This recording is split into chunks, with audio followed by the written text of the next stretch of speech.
Salut à tous, c'est Matt de la section survie de Zombie World. Donc nous voilà dans la série KSZ Kit de survie zombie. Donc avant toute chose, il va falloir que vous choisissiez votre sac. On ne peut pas faire un bon kit sans avoir réfléchi au volume et au poids du kit, et donc forcément au contenant. Donc dans cette première partie, nous allons voir quelles sont les différentes options, quels sont les différents sacs, et enfin vous pourrez peut-être vous faire votre propre avis. Voilà, donc dans un premier temps, il va falloir choisir son sac à dos.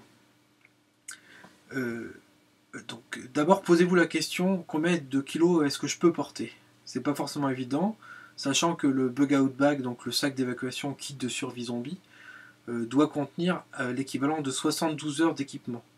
Donc 72 heures en autonomie complète, donc 72 heures de bouffe, d'eau et de matériel pour pouvoir survivre, se soigner, dormir, cuisiner. Donc les zombies sont là à votre porte, vous avez votre KSZ à portée de main. Vous devez fuir, vous prenez votre KSZ et vous vous barrez. Donc vous avez 72 heures avant de commencer à pouvoir vous installer, à commencer à pouvoir faire un projet de survie. Ces premières 72 heures vont donc être très importantes, ça va être les plus dures à passer. Donc il va falloir que vous soyez prêts. Pour ça, il va falloir que vous puissiez tester vos limites. Donc tester vos limites en termes donc de survie, ça va être, concernant en tout cas le kit de survie zombie, ça va être de pouvoir savoir combien vous allez pouvoir porter, tout en étant dans une situation où vous allez devoir marcher, vous allez devoir évoluer dans un environnement où il y aura des zombies, un environnement soit urbain, soit rural, soit à la campagne, en forêt, à la montagne, etc. Mais forcément avec un poids sur le dos. Donc on n'est pas dans de la randonnée, on n'est pas dans de la balade, parce qu'évidemment il y a une pression derrière, qui est la pression des zombies, qui vous colle aux trousses et qui cherchent à vous grignoter la tête. Donc,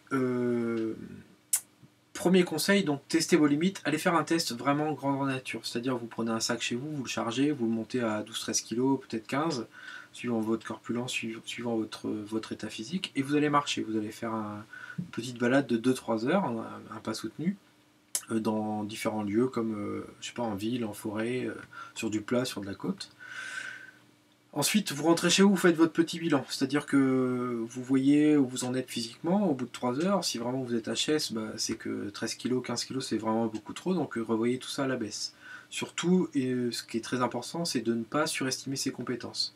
Parce que si vous faites un super sac hyper balèze, avec tout dedans, avec n'importe quoi, avec même le dernier bouquin à la mode, etc., au bout du compte, si vous ne pouvez pas le porter, c'est foutu, quoi. Ça sert à rien.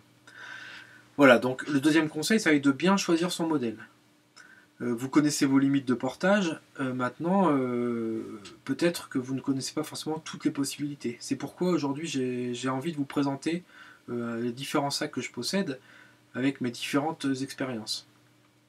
Moi je pars du principe qu'il faut vraiment adapter son chargement, donc son poids, à ses compétences. Et donc il faut que vous ayez un sac qui correspond à votre taille et à votre poids. Enfin, en tout cas au poids que vous pouvez porter, quoi. Voilà, il ne faut pas l'inverse. Je veux dire, il ne faut pas partir dans un super sac, même un sac tactique ou n'importe quoi, si jamais vous ne pouvez pas le porter, quoi. Ça me paraît évident. Ça me paraît évident, mais ça ne l'est pas pour tout le monde. Forcément, derrière notre ordi, on se dit on va se faire son petit sac de survie. Hop, je vais sur n'importe quel site, je tape sac de survie, sac tactique, et je me retrouve avec un super sac 70 litres, génial, avec plein de sang, machin et tout ça. Je le remplis et je peux pas le porter, quoi. Ça n'a pas de sens. Voilà. Donc voilà. Donc maintenant, dans la deuxième partie, je vais donc vous présenter mon équipement personnel, mon matériel. Voilà, j'ai 3 sacs. J'ai sélectionné 3 sacs dans tout ce que j'ai, qui sont relativement différents, et une option, donc une solution alternative que je vais vous exposer en fin de vidéo.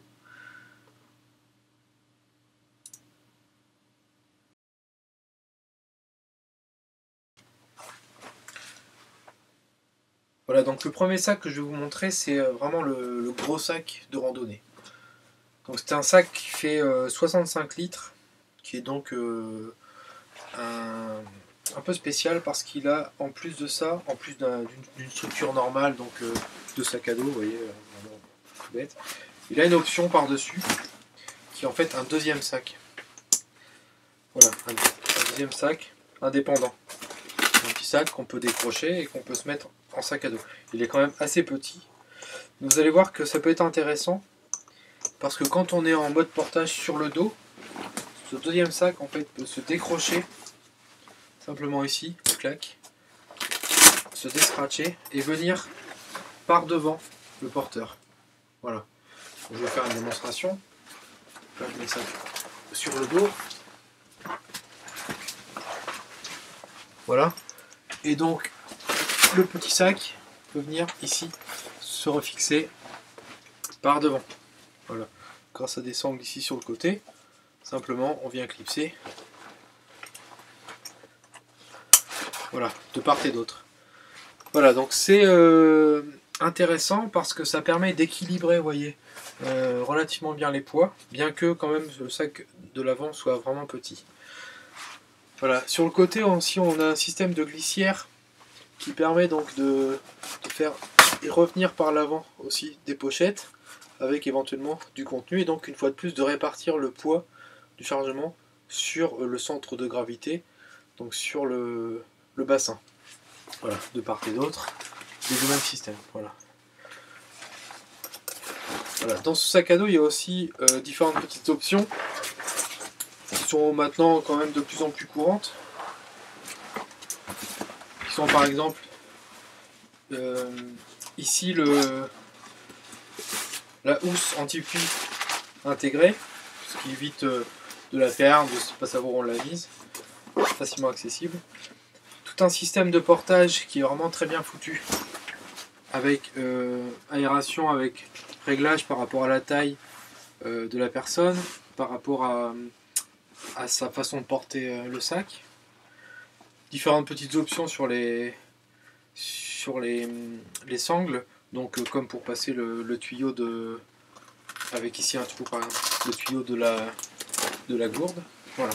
Donc c'est un sac vraiment très classique, un petit peu plus quand même avec les options, avec une répartition de différentes poches un petit peu partout qui permettent de stocker à droite à gauche des objets. Son système d'ouverture est quand même assez original aussi. Donc il y a une ouverture donc, qui permet d'avoir un accès complet au contenu du sac.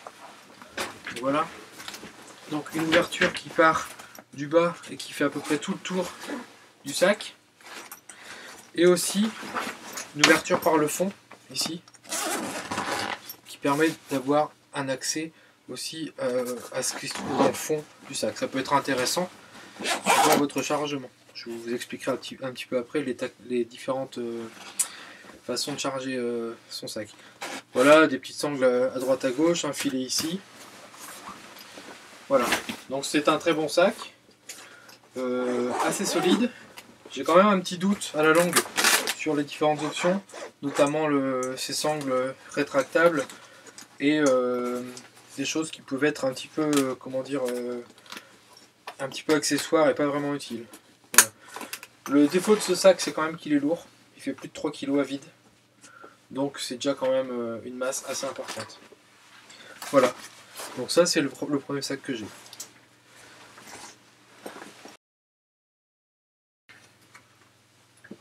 Voilà, donc le deuxième sac que je vais vous présenter, c'est un sac que j'affectionne tout particulièrement.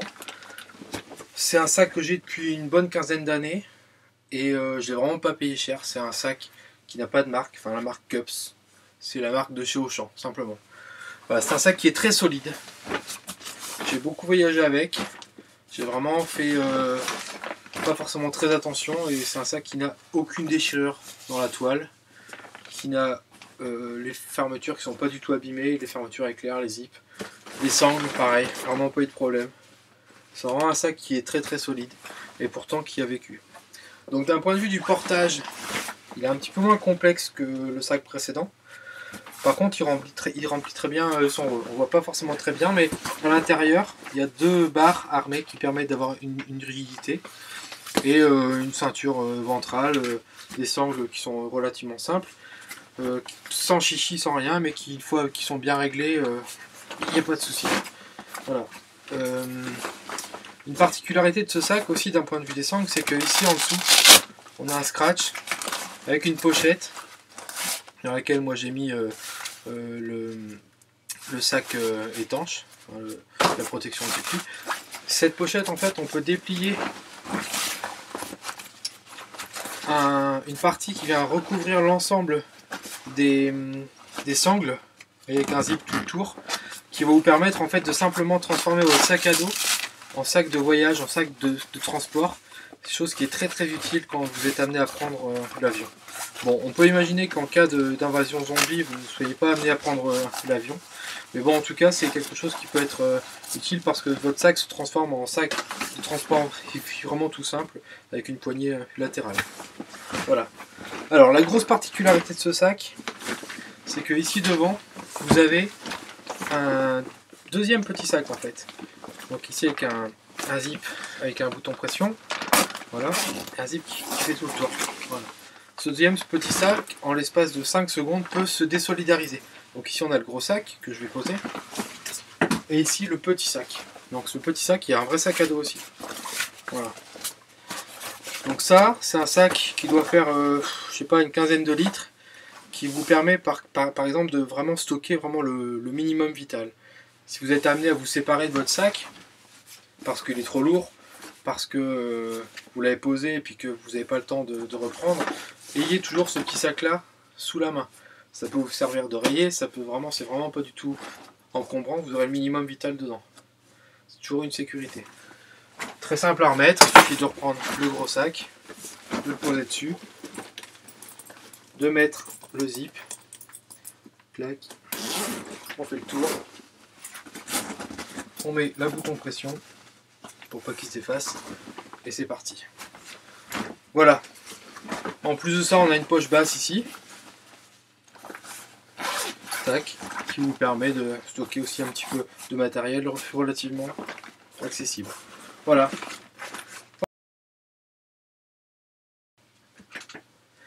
Donc voilà, le troisième sac que je vais vous présenter, c'est un sac, un petit sac, un millet, ProLite 24, donc c'est 24 litres.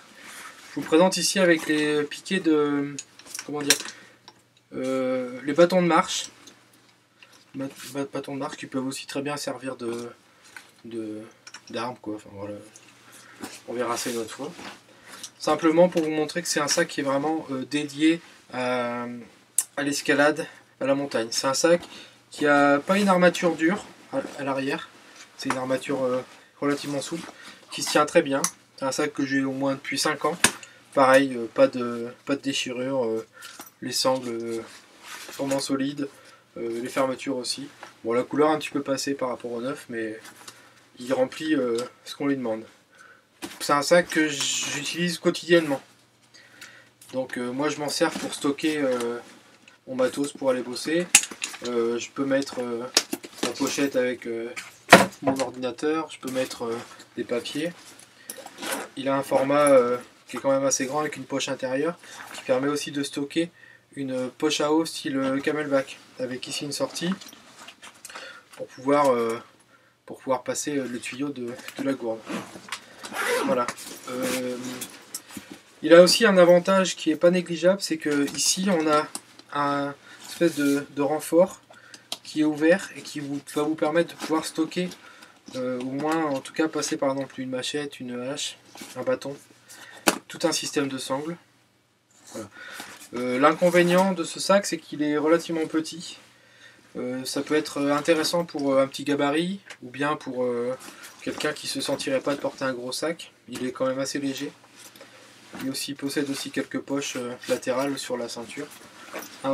Une sangle aussi au niveau de la poitrine pour pouvoir comment dire, maintenir le sac en place pendant la marche. Voilà, donc je le recommande surtout pour les enfants, les jeunes adultes ou bien les femmes qui ne souhaiteraient pas porter un sac un petit peu plus gros. Voilà, alors maintenant je vais enchaîner directement sur la solution alternative. Vous allez comprendre pourquoi. Donc voilà, donc ça c'est la solution alternative. Voilà, donc c'est ce qu'on appelle un gilet tactique. Donc moi c'est un modèle backpack, donc avec ici une section qui est consacrée à une poche à eau. Vous voyez, dans laquelle j'ai rangé une poche à eau. Donc vous la montrerez après par ici. Et il suffit d'ouvrir et ici en fait vous voyez à l'intérieur une poche à eau. Avec ici le tuyau pour pouvoir boire. Et donc une multitude de sacoches. Vous voyez ici un petit peu partout. Avec la possibilité d'accrocher tout un tas de choses. Donc ici j'ai accroché une gourde, le work tool, une petite scie comme ça, et donc une multitude de poches dans lesquelles on peut ranger plein de choses. Vous voyez, donc ici par exemple j'ai des couverts, une boussole, etc. etc. Voilà, donc vous voyez à l'arrière il y a toute une série de sangles un petit peu partout. Ici vous voyez j'ai pu mettre mon couteau Light My Fire, allume-feu, et tout un tas de choses dans les poches. Je détaillerai une autre fois. Ici vous voyez donc une sangle avec la possibilité évidemment de mettre la machette. Voilà. Tac. L'ensemble du matériel est donc à portée de main.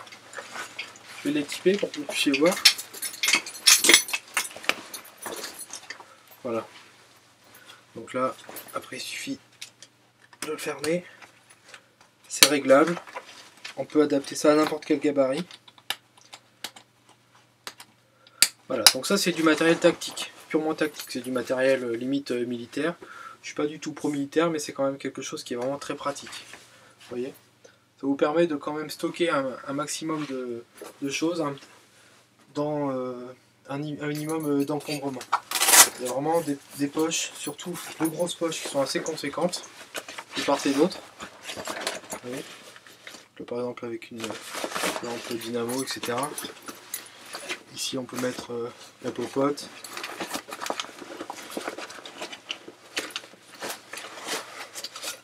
Voilà. Voilà, etc., etc. Donc vous avez compris que ce produit était quand même assez pratique, mais évidemment son inconvénient c'est qu'il est quand même assez limité en consistance, enfin en tout cas en espace de stockage. C'est pourquoi il paraît évident que de le combiner à un sac à dos, ça peut être une option qui est vraiment intéressante. Pourquoi? Parce que là vous avez vraiment, hop, si je mets plus bas, vous avez vraiment une répartition du matériel sur tout le corps. Vous voyez, ici et ici, avec un stockage principalement autour de du centre de gravité, et à l'arrière, voilà, la possibilité de rajouter un sac à dos. Voilà, donc là, on peut facilement répartir une quinzaine, peut-être même un petit peu plus de kilos d'équipement, et donc pouvoir être prêt voilà, en quelques instants, enfiler ça comme un gilet, le sac à dos. On peut évidemment se séparer du sac à dos et garder ça tout en étant vraiment à l'aise. C'est-à-dire qu'on n'est pas obligé de se déchausser complètement pour pouvoir, par exemple, je sais pas, aller ouvrir une grille, couper du bois, etc., etc. On peut toujours avoir son matériel sur soi. Voilà, donc je vais vous présenter dans la suite du petit matériel. Je vais enlever ça. Du petit matériel, comme je vous ai expliqué dans l'article, c'est ce que j'appelle les dry bags. C'est des petites sacoches, des petits sacs étanches qui vont vous permettre de stocker vos différentes choses, de compartimenter. Donc ici par exemple, je vais vous montrer la marque parce que bon, vous l'avez vu, mais je vais pas vous la montrer parce que c'est des gens qui sont pas très sympas avec l'univers du zombie. Voilà, donc c'est un petit sac étanche. Donc il suffit de mettre à l'intérieur vos chaussettes, simplement faire un tour, clac, hop, scratcher. Voilà. Donc ça, c'est pas vraiment étanche à l'eau, mais par contre ça va vous permettre quand même de compartimenter votre matériel. Voilà. Après donc il y a ce genre de pochette, vraiment toute simple, avec un zip, avec une sangle, voilà, dans lequel on peut mettre plein de choses.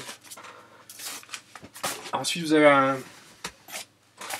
un autre matériel, c'est des pochettes plates, dans lesquelles vous allez pouvoir ranger par exemple vos outils, votre couteau, des pinces, du matériel, hop, on le replie, tac, on fait un nœud autour. Voilà. C'est simple, ça prend pas de place, vous pouvez stocker aussi une carte, etc. Ensuite, un autre genre de matériel, j'arrive.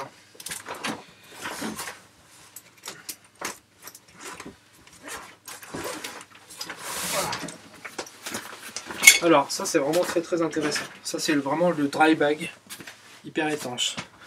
Donc c'est simplement une pochette en tissu plastifié vraiment très solide, avec ici une valve. Voilà. Donc je vous montre comment ça marche. Simplement par faites 3 petits tours. Voilà. Donc vous avez l'ouverture ici par le haut. Moi à l'intérieur j'ai mis mon duvet et mon surduvet qui me permettent de dormir jusqu'à 0 ou peut-être -1, -2 degrés. Donc pas d'emmerdement pour stocker votre duvet. Vous passez pas 4 heures à le rouler, à faire une belle boule, etc. On reviendra dessus plus tard, mais je voulais vous montrer juste ça pour l'emballage. Voilà, vous bourrez tout dedans. Alors, ça peut être votre duvet, ça peut être des fringues, ça peut être un pull, ça peut être une couverture de laine, etc. Vous faites comme ça 3 petits tours, clac, en ouvrant la valve en bas, pour fermer ici avec le zip. Voilà. Là on a une pochette assez grosse. Ensuite vous la posez sur votre chaise ou par terre. Vous vous asseyez dessus, vous entendez ici que ça se dégonfle.